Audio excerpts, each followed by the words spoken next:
Bonjour, je vais vous parler aujourd'hui du chakra de la gorge.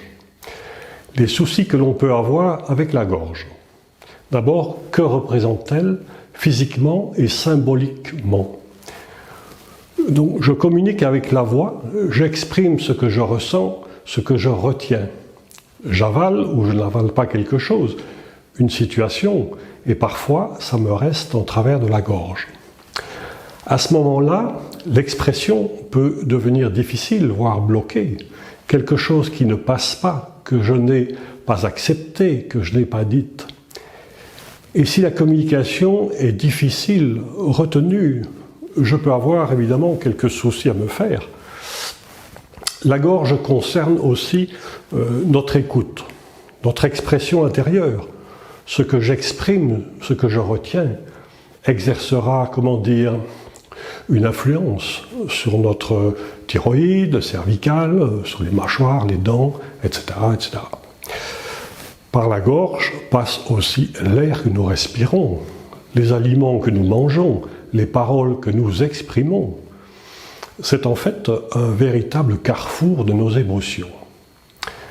Il est donc intéressant, de comprendre que beaucoup de problèmes, voire intestinaux, des problèmes de digestion, peuvent venir d'une difficulté d'expression.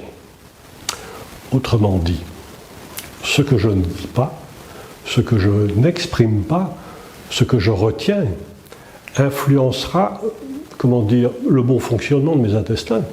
Mais pas seulement mes intestins, mais aussi mes poumons.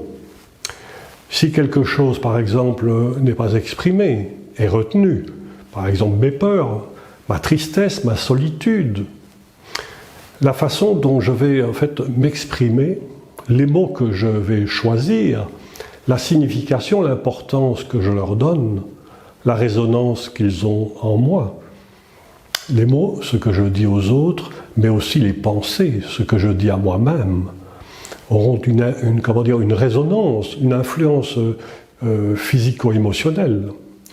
Les mots que je respire, les mots que j'avale, les mots que je n'ose pas dire, les mots que je n'avale pas, pourraient devenir comme une nourriture indigeste, aussi comme un air vicié, une sorte de poison qui affecte mes intestins, mes poumons.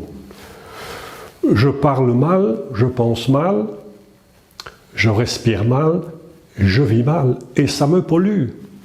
Le chakra de la gorge est comme un trait d'union, un lien entre la tête et le cœur, le devoir et le plaisir, ce que l'on m'a appris, l'éducation, la société, ce que je dois faire, ce que je ressens, ce que mon corps me dit. Si la tête, la tête qui est l'intellect, domine et s'oppose au cœur, au ressenti, je pourrais à ce moment-là me faire quelques soucis qui pourraient avoir une répercussion bien physique à ce moment-là. Les peurs de dire, de ne pas oser dire, et donc la peur de soi finalement, la peur des autres, de la vie, a une action directe sur la gorge. Il paraît donc important, voire essentiel, de commencer par libérer, par purifier ce chakra, par un travail énergétique, d'élimination et surtout du pourquoi, de la racine du blocage, ce qui va à ce moment-là aider, changer notre mode de fonctionnement pour aller vers une autre réalité. Alors bien sûr, nos chakras ont une importance et sont en fait comme des miroirs de notre fonctionnement énergétique. Voilà mes amis, si ce sujet vous a intéressé et si vous voulez en savoir plus sur la bioénergie quantique, je vous invite à aller sur mon site qui va s'afficher à la fin de cette vidéo. Et je vous souhaite une très belle journée.